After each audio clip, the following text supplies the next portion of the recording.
Bonjour à tous, aujourd'hui on va apprendre à utiliser la balise audio de HTML5 et on va commencer par voir les extensions compatibles sur les différents navigateurs.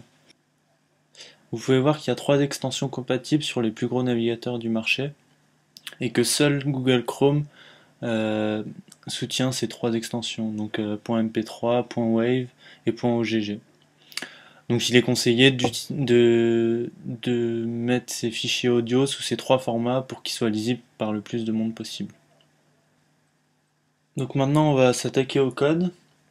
Donc la balise c'est la balise audio et c'est une balise qu'on ouvre et qu'on ferme. Cette balise peut avoir plusieurs attributs qu'on verra un petit peu plus tard et bien sûr elle peut avoir l'attribut source. Mais il est conseillé de ne pas l'utiliser ainsi.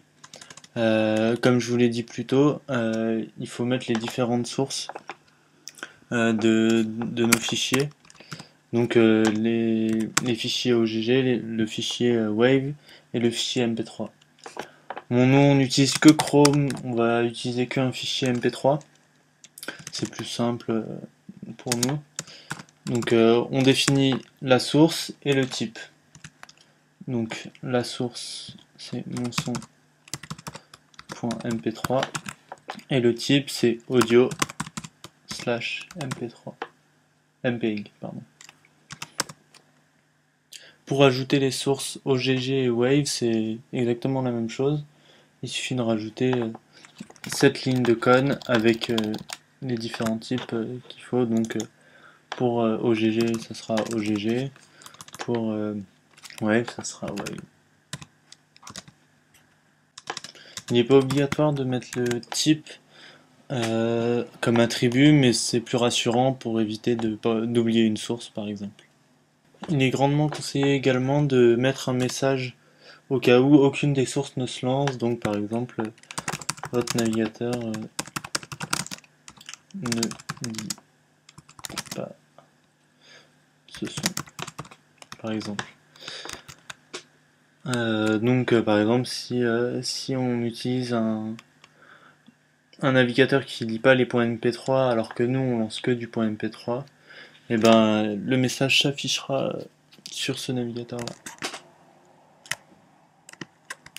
Maintenant, pour lancer le son sur un navigateur, il faut rajouter au moins un attribut à la balise audio. Donc on va commencer par le premier, celui qui sera le plus utilisé, c'est l'attribut contrôle, auquel on ajoutera une valeur qui sera contrôle également.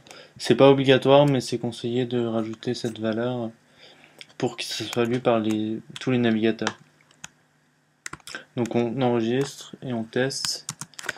Donc on voit le contrôleur avec le play pause et le réglage du son. Donc on teste notre son. Donc voilà, tout fonctionne comme il faut. Maintenant on va voir un deuxième attribut qui est l'attribut autoplay.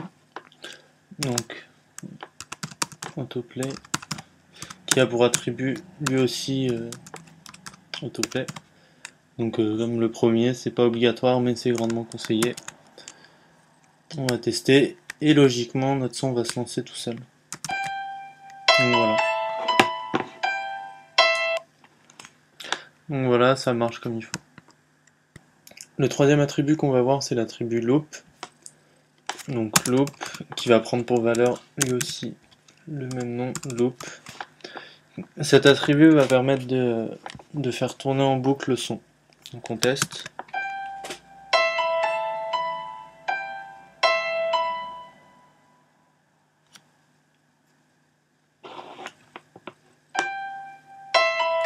Donc voilà, on se rend compte que le son se relance tout seul. Ça peut être très utile par exemple pour un site qui veut une musique de fond.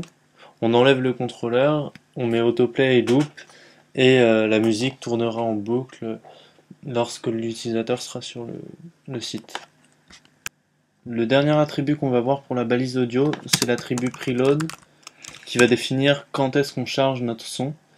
Donc la première valeur, ça sera none, qui signifie qu'on ne veut pas charger le son au chargement de la page. ce qui est utile lorsqu'on a plusieurs sons, lorsqu'on a plusieurs balises audio dans notre page, pour éviter que la page mette trop de temps à se charger.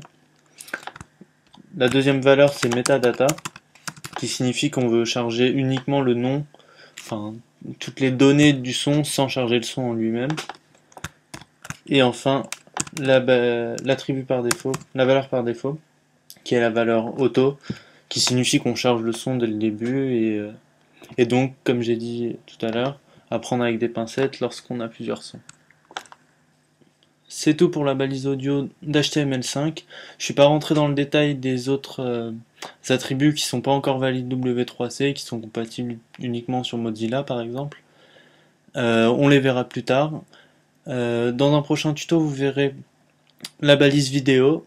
J'espère que ça vous a plu. N'hésitez pas à devenir fan de la page Createam pour être au courant des prochains tutos et d'aller voir fréquemment sur le site createam.fr. Merci à tous.